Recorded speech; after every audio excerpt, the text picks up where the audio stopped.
Добар ден или добро утро на сите. Обично одиме со нели академски 15 минути, ама мислам дека веќе горе-долу сте сите дојдени, така што можеме и со 10 минути, само 10 минути за доцнување од оригиналното предвидено време да почнеме. Јас сум Билјана Бејкова, денеска ќе ја водам оваа конференција и имам чест и задоволство во името на организаторот Фондацијата Метаморфозис да ви пожелам добре дојде на сите и да ви пожелам успешна работа на оваа денешна конференција посветена на одржливоста на новите медиуми.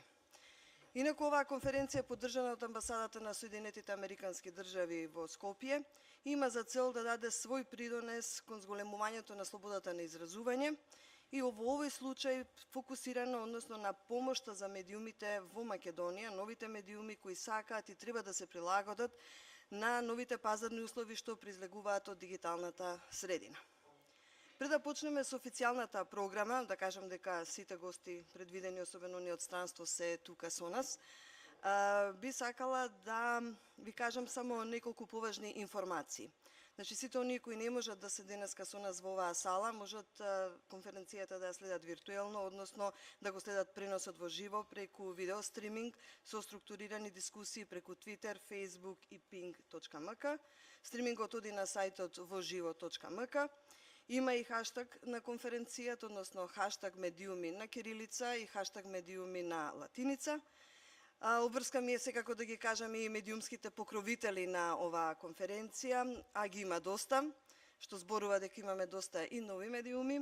Блогираме, Кликатак, МКД, МК, ИА Македонија, Сакам Инфо, Хайд Парк, Моје бебе, Мојот град, Таратур, Комуникација, Плюс Инфо, Црно-бело, Канал 77, Кајгана, Алптайм, Радио Мов, Емитер, Пинг и Порталп. Исто така, имам врска да ви кажам дека работните јазици на оваа конференција се македонски, албански и англиски, дека има превод од и на сите овие три јазика, со тоа што гостинот од Хрватска кога ќе биде, тој ќе зборува на хрватски јазик, но ќе има превод и на англиски и на македонски, но за тоа потоа.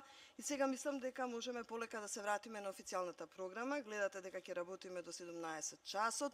Сонцето ќе го дзиркаме само во време на пауза. Има неколку паузи, има и ручек, така што нема да бидеме без сонце, но мислам дека имаме интересна дискусија овде внатре во салата. И на почеток би сакала да дадам збор на господја Телеана Мар, директорка на Канцеларијата за образование на USAID и вршител на должноста директорка на USAID, да ја поздрави оваа конференција и секако на некој начин да ја започнеме и дискусијата и фокусираноста на денешната тема. Повелете. Thank you. It's really great to see so many faces here on such a wonderful, beautiful day in Macedonia. Ambassador Wohlers asked that I bring his greetings, and he's actually quite excited about the topic of this conference today. I too am very happy to be here. I think new media sustainability, it's very important.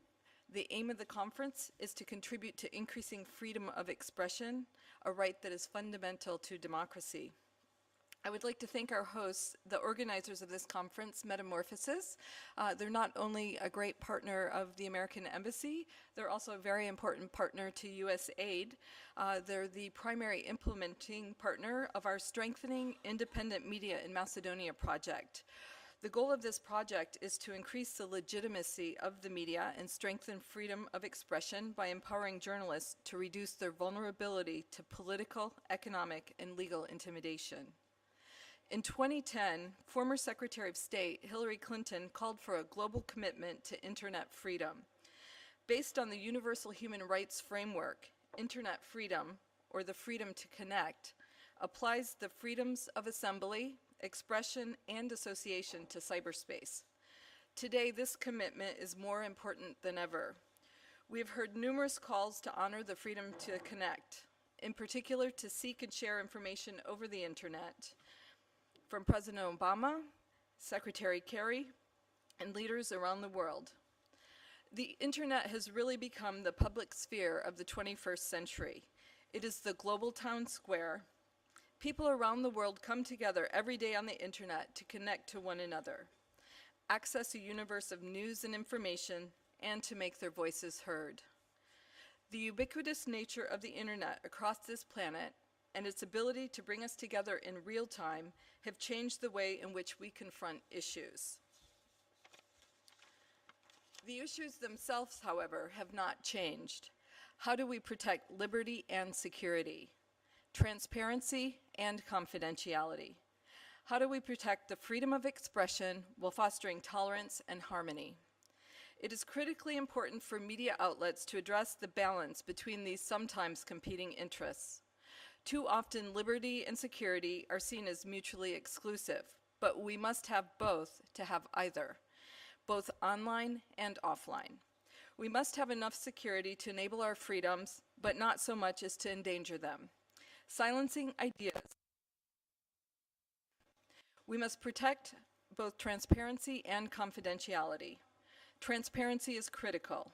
We can and should give citizens information about their governments, but confidentiality also protects the ability of organizations and governments to carry out their missions and best serve the public interest. We must also seek to protect free expression while at the same time fostering tolerance.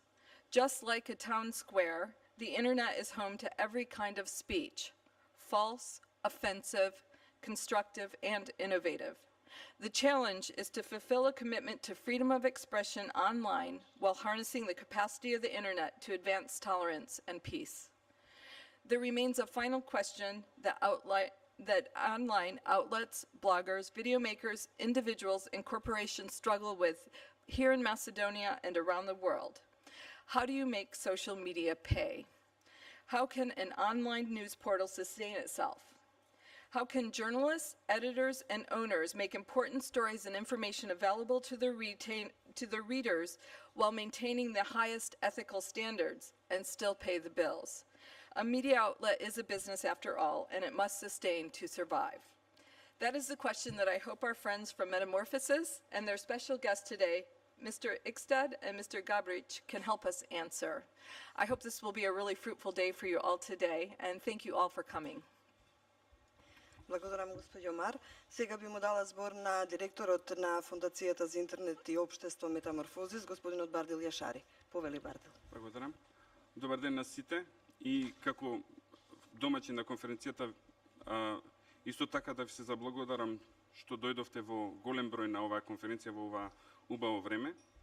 Да им се заблагодарам исто така на Американската амбасада за поддршката што ја даваат на фондацијата за оваа конференција. И пред се, бидејќи оваа тема е исклучително важна, и тоа од неколку причини, меѓутоа ја би издвоил две причини за кои сметам дека треба да се нагласат, а тоа е дека во овој момент навистина е тешко за медиумите да ја извршат нивната функција во општеството. И втората причина за која сметам дека е зошто оваа тема е исклучително битна е затоа што финансиската одржливост на медиумите, и новите и стари, од таа финансиска одржливост најмногу зависи колку тие ќе бидат подложни на политички и економски притисоци и други коруптивни практики. Исто така, секогаш вреди да се повтори дека слободните и независните медиуми се исклучително важни за истинско општество. Затоа што демократијата и воопшто демократското владење во голема мера зависи од можноста на граѓаните да бидат правилно информирани. Да бидат информирани од извори, а главните извори се медиумите, кои се слободни, кои се квалитетни и кои ќе им овозможуваат на граѓаните да донесат правилни одлуки, и тоа во секоја област. Исто така треба да се нагласи дека за да бидат новите медиуми одржливи, но не само новите, туку медиумите воопшто, треба да се создадат услови за тоа.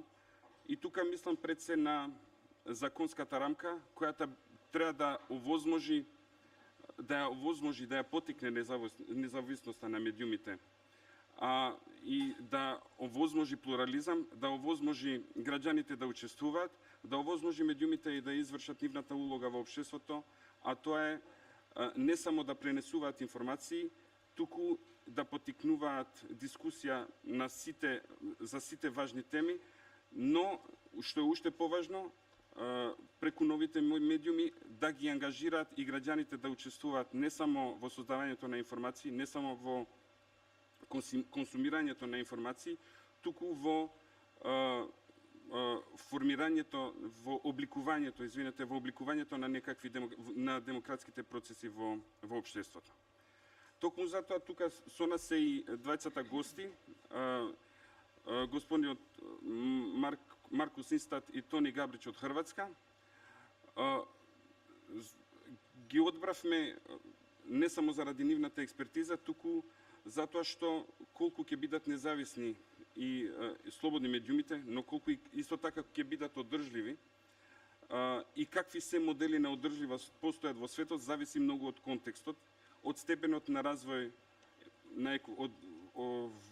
од економски аспект, но и демократијата. И затоа имаме еден пример од Соединетите Американски држави и Хрватска, со која имамо заедничко минато, со сличен контекст, иако сега се во поразвиена фаза, сепак овие искуства ќе помогнат и ќе поттикнат дискусија за тоа кои евентуални модели на одржливост за новите медиуми во Македонија можат да се применат. Се надевам дека ќе имаме добра дискусија, дека ќе ги адресираме сите поважни прашања и дека на крај ќе излеземе со некакви препораки кои можеби ќе помогнат да се наоѓаат модели кои ќе функционираат во македонскиот контекст. Ви благодарам. Благодарам, Бардил. Како што и самите ја гледате програмата, замислена е да одиме од глобалното кон локалното, значи да ги слушнеме меѓународните искуства, да видиме што се случува во светот, кои се предизвиците, како новите медиуми ја обезбедуваат својата одржливост, наоѓајќи се меѓу слободата, односно општествената одговорност и пазарот, така што следниот час и половина ќе им го отстапиме на гостите кои што ни се дојдени од странство. Бардил веќе ги најави, но јас би сакала за почеток да му дадам збор на господинот Маркус Инстат, кој што ни доаѓа од Соединетите Американски држави. Тој е поранешен директор за продажба на Associated Press, а е сегашен комерцијален директор на Streamworks International. Предпоставам дека поголемиот дел од вас знаат за каква глобална компанија станува збор, но еве не е лошо да кажам уште збор 2, дека всушност станува збор за компанија која обезбедува видеопренос во реално време преку која било мрежа до кој било уред и е избраниот партнер за видеопренос во реално време на некои од водечките новинарски организации во светот кои што нудат видеоприлози. Инаку оваа сесија е замислена да имаме презентација од гостите, а потоа ќе има простор за коментари, забелешки и евентуално прашања. Повелете, господине Инстат.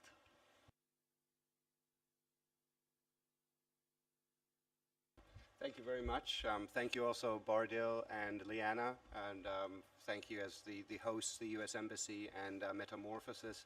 I'm really delighted to be here, and I have to say, the more time I spend here, and the more I read about the situation and the work that's going on here, I'm very impressed by Metamorphosis, and can already say I wish you all the best for the future, and I'm happy to support you in any way that I can. So maybe to start off talking a little bit about me, as you suggested, I started out about 21 years ago as a broadcast journalist, and then moved about 15 years ago into the commercial side of the news business, working for the Associated Press in a variety of roles based out of London and New York. And until middle of last year, I headed up all their commercial activities, which means distribution of photos, text, and video produced all over the world, distribution into Europe, Middle East, and Africa. So I have actually worked directly and indirectly with some of the media outlets here, past and present. But I'm not an expert on the Macedonian media situation. I look forward to the discussion here today and some points that I can take away through your contributions.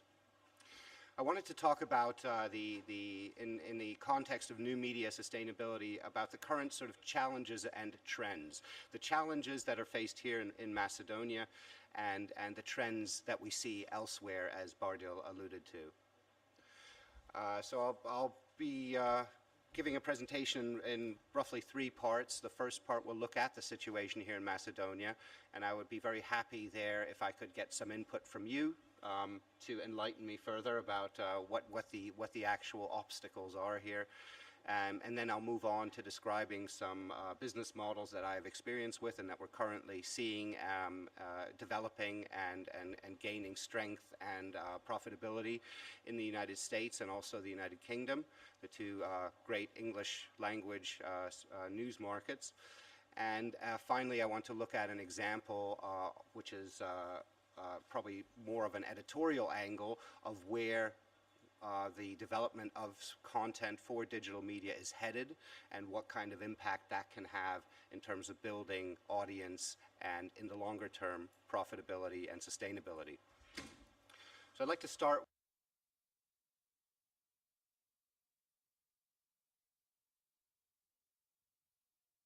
Cydonia report by the Open Society Foundations from last year. Many of you will be familiar with that. In fact, some of you, I understand, may even have worked on it. So what it clearly says here, the difficulties of monetizing digital content remain a key problem of the funding of professional journalism online. I'll just read that out in case you can't quite see it from where you're seated. The tendency instead is for old media producers to stick to old habits rather than embrace the opportunities and face up to the challenges of digitization. So that same report also says that industry insiders say that there has been a significant drop in newspaper circulation. So the total number of newspapers sold has basically halved since 2005. And the indications are that a lot of that readership that's not buying the newspapers anymore is instead turning to the free online web editions instead. Now, if you look at audience share, then in the years 2009 to 2011, it seems that a handful of internet-only initiatives, have managed to stay ahead of the traditional media. I'm sure you know the examples. I'll be keen to hear some more. And that seems to be mostly due to their better understanding of the web as a news platform. And that's an aspect I'm particularly interested in and which I'll come back to in the third part of my presentation today. So it seems that while traditional news media see their web presences simply as brand extensions, so the internet is here, gee, we have to be present on it, so let's put our stuff on the internet as well. So it's just another platform to distribute their news.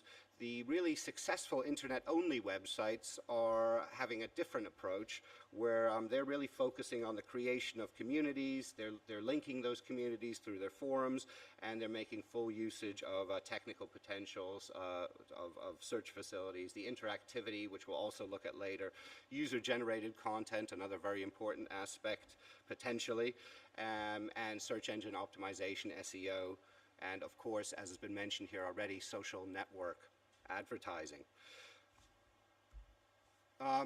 Looking further into the current situation, the official word until 2009, I understand here, was that there had been no change in newspaper readership here and in circulation. But then in 2009, that all changed, and the newspapers did acknowledge that probably their actual readership was only about 1/3 of what they had previously claimed.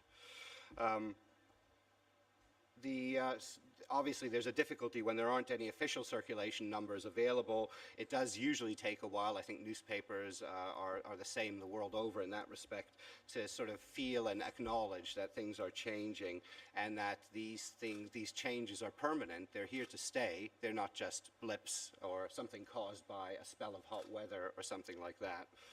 They are permanent.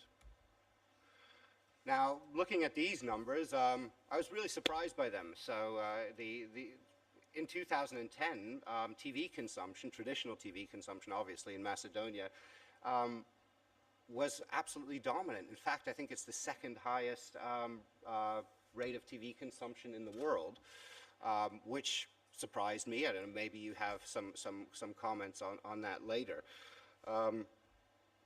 it does seem to be the case that the audiences for the internet sites are increasing constantly, but those sites still remain financially weak. And this is probably because advertisers have not yet followed the audiences to a significant degree, and by and large the audiences remained hooked on the traditional media, especially TV, unless these figures have changed substantially since 2010.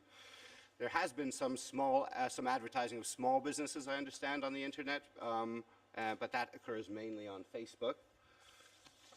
And so I wanted to have a look at what all this snapshot, and again, apologies, and correct me now if I've been wrong, what does that snapshot actually tell us? What could it be telling us? Possibly audience is not the problem, and possibly there should be question marks behind each of these points. But, and possibly current CPM revenues alone cannot replace the circulation revenue. It may also be the case that the pure reproduction or repurposing of print media content on the web results in a lack of truly engaging content for web users. A further point might be the sort of workload that's already there in most print newsrooms, and combined with a lack of attention or the lack of resource, frankly, that's needed for new media production. So are the teams that produce the web largely the same that produce the print edition? Is there one or two persons only looking after the web edition? Those kinds of factors can contribute to a situation where there isn't unique content for the web, and it also encourages people to work with a sort of speed and haste and, frankly, a disregard for copyright rules that isn't helpful to creating a sustainable new media offering. So at this point, I wanted to ask you, where do you see the main challenges that the media industry currently faces here, with a particular view to the web-based platforms for news, but possibly also for other content? Anybody have any observations? Would you like to disagree with any of the points that I've made here, which are based on my research into the Macedonian situation? But I realize that these things change quite quickly. Many of the material that I've looked at is from the past few years, but what's the situation now? What do you think are the main obstacles to having a viable web businesses, viable platforms, building audience and building revenues? Anybody have a view? Thank you. You have to press speaker, I think. Okay, sorry. Yeah, I would suggest that we have to have an original content. That is something that is missing on the Macedonian market. And this is the main point and the main issue we should be concerned about. When we would have a little bit more an original content that would differ the web page one from another, then probably we would could talk about, or this is one of the problems speaking about the sustainability in the new media. So can I just ask, when you say regional, that's you're consciously differentiating between regional and national? More regional. More regional. Yeah, okay. yeah. Mm-hmm. Is that particularly the Skopje region? Is it viable? Is it viable to have regional content, you think, in other regions? Yeah, because when we are speaking about the international content, then we have a lot of pages where we could find this content. Okay, thank you.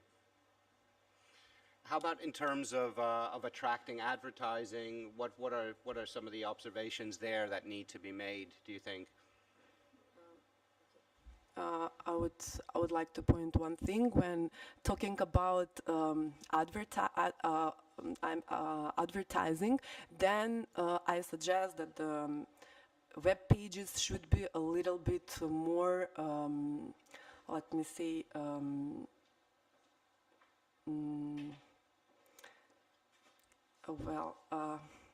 the web pages should be more. Sorry. Yeah, okay. The web pages should be more flexible concerning the new trends. So we have pages that are stuck to the old models of, let me say, models of payment, till standardizing the banner formats. So in these terms, they should be also more flexible. This could be also one of the problems.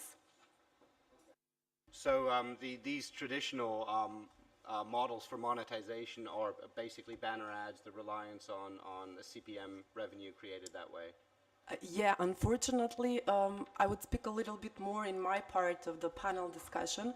I think that we still have, and we are still stuck to the old ways of advertising, internet advertising. We are still in the field, in the time of display advertising, and we are missing the new trends. Okay, thank you.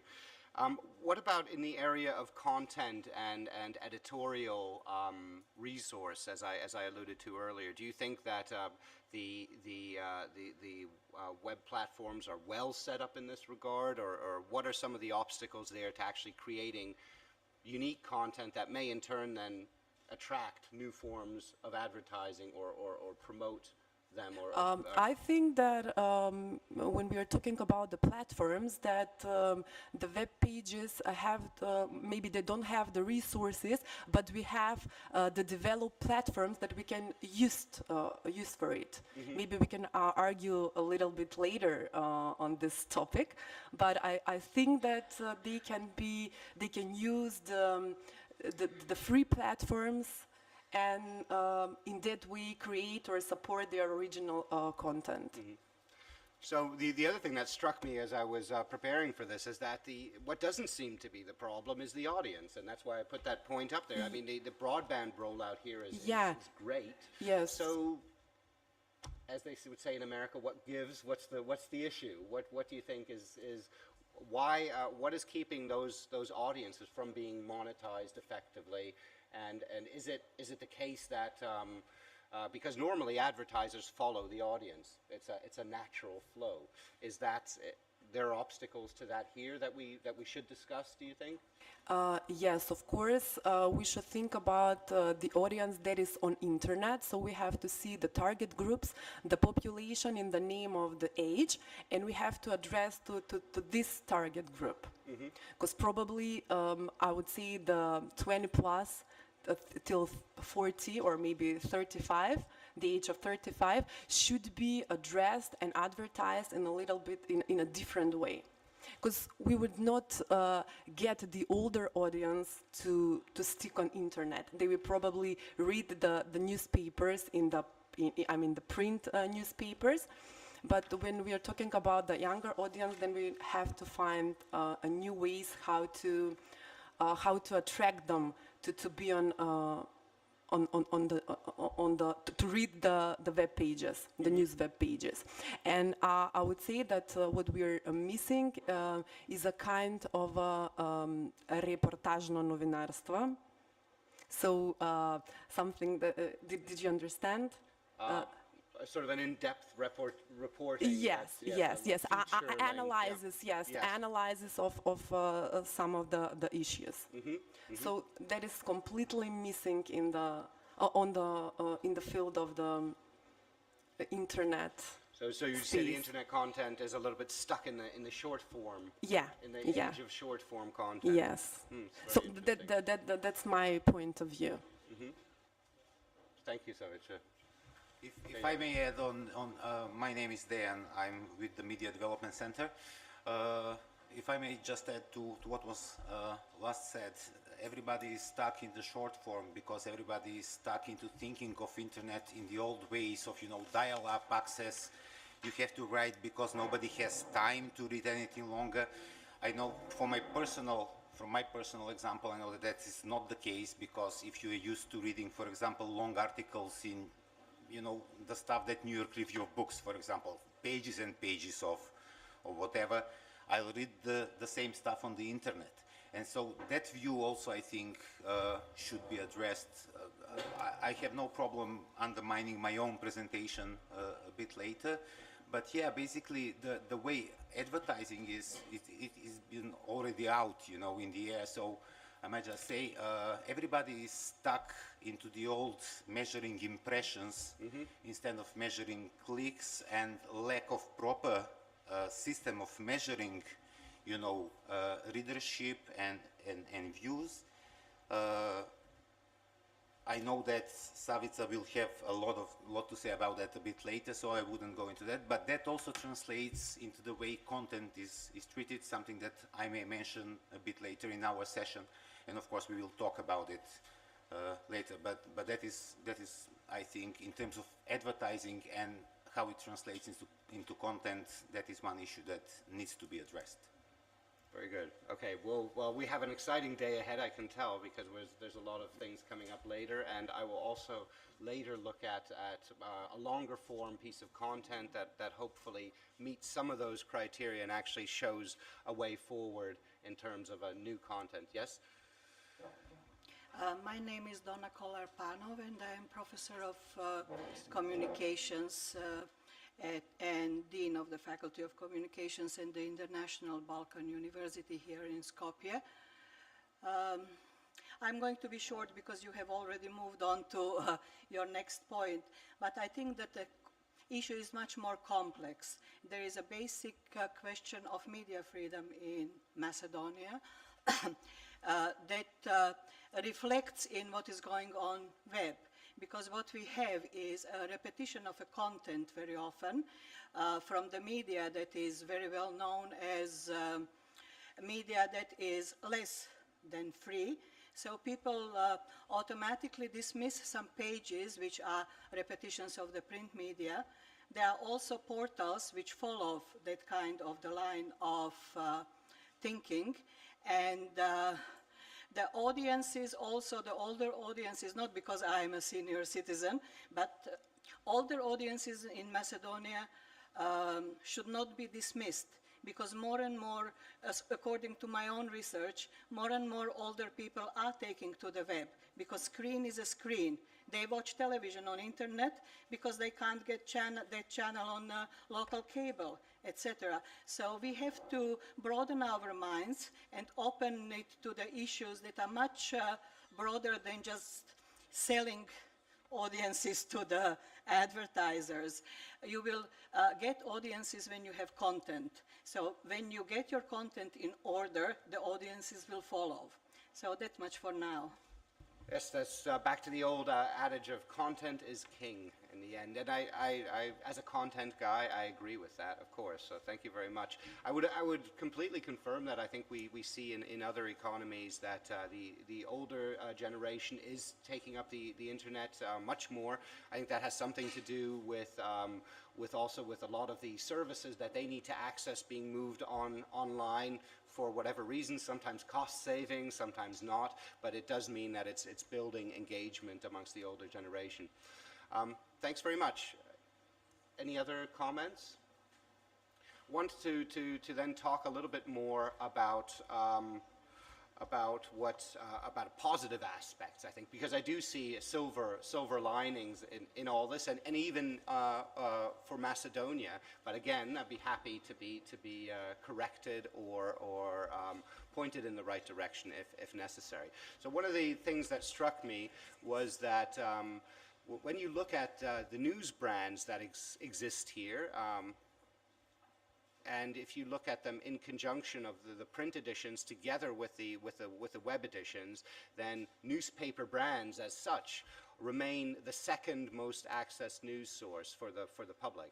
So thinking of accessing news in terms of brands, the brands are holding out by having this web presence to complement their print presence. But if you do take away the web platforms, then the print editions fall into third place, and that's what I alluded to earlier. This drop in circulation is quite pronounced. But again, I'm talking about silver linings here. I think the silver lining that I would point out is that the younger and middle-aged groups seem to be very keen on newspapers here, which is different to some of the other markets where I've worked. So what we see is, for example, 14 to 32-year-olds, 42 to 59-year-olds really have a very high preference for daily newspapers in Macedonia, according to the figures that I've seen. What seems to be the problem, and I said earlier that advertisers generally follow audiences. So the good news here is you have these younger demographics, these audiences who do follow newspapers. These are the audiences that advertisers are attracted to. Eventually, one has to assume that if the advertisers haven't followed the audience yet, that they will do at some point. And hopefully, those are the normal economics of a situation. I wonder, and I think we'll explore that further today, whether there are obstacles to that sort of natural economic development of advertising following audiences, or whether, in fact, you see a possibility of the market, the advertising market, evolving naturally and following those audiences or not. I wanted to look now at some of the monetization models. I don't want to look only at the business aspect of content or media, but I think that particularly when we look at new media and we think about sustainability, there's clearly a relationship between monetization and content in this area, in this media, that possibly isn't as clear in other media types, television, where where you have public broadcast, and the newspapers, print newspapers, where of course the model of buying an edition at the kiosk is much older and proven. So I wanted to look at some examples. As I said, I'd look at some trends from the United States. A very successful soft paywall is run by the New York Times. So they, in fact, pioneered this metered paywall model. The metered paywall means that, yes, you have to buy a subscription, but you don't have to buy a subscription to look at, to get a glimpse of the content. You can access a certain amount. In the New York Times case, it's 20 free stories per month, as probably many of you know, without the digital subscription. But if you do access more than that, or if you want to access more than that, then you will need to get a digital subscription that sells in the United States for, they have a special deal, 99 cents for the first 4 weeks, and then $5 per week after that. So the old business model of once you're hooked, you pay holds true there. The Washington Post, which probably is the other very famous quality daily in the United States, announced 2 months ago that they would also go with the metered paywall model. Again, they're just like the New York Times. They're saying we'll have 20 free articles per month. They're going a little bit further. They're saying that also the front pages of the individual sections, so the living section, the fashion, the sports, etc., of the newspapers will remain free of charge. So in addition to these 20 articles, and also any articles that are accessed via social media, external search engines, will not count toward that free limit of 20 stories per month. So they go a little bit further by saying teachers, students, government employees, they will continue to access the full paper without paying anything. So clearly there's a public service obligation that they see there, which is not a given always in the United States, like it is in parts of Europe. That's expressed there. If we look at that a little bit further, these soft paywall, sometimes people will look at it and say, well, there are loads of loopholes there, we're not protecting our content properly, people can still access and distribute our content, share it without us getting the revenue for it, that kind of traditional thinking. But I wanted to look at that a little bit more closely. In the New York Times, when they first introduced the paywall, what a lot of people worked out was that they could get around the 20-story limit by leaving the ends off the URL as they typed in the URL. And that was one way of getting around it. The New York Times has recently cracked down on that and tried to plug all those loopholes. But I thought it's interesting to look at the loopholes, because not every loophole can be plugged, but also not every loophole should be plugged. And the New York Times actually has a strategy of saying we want those loopholes. So the loopholes are there intentionally, and they're not mistakes. The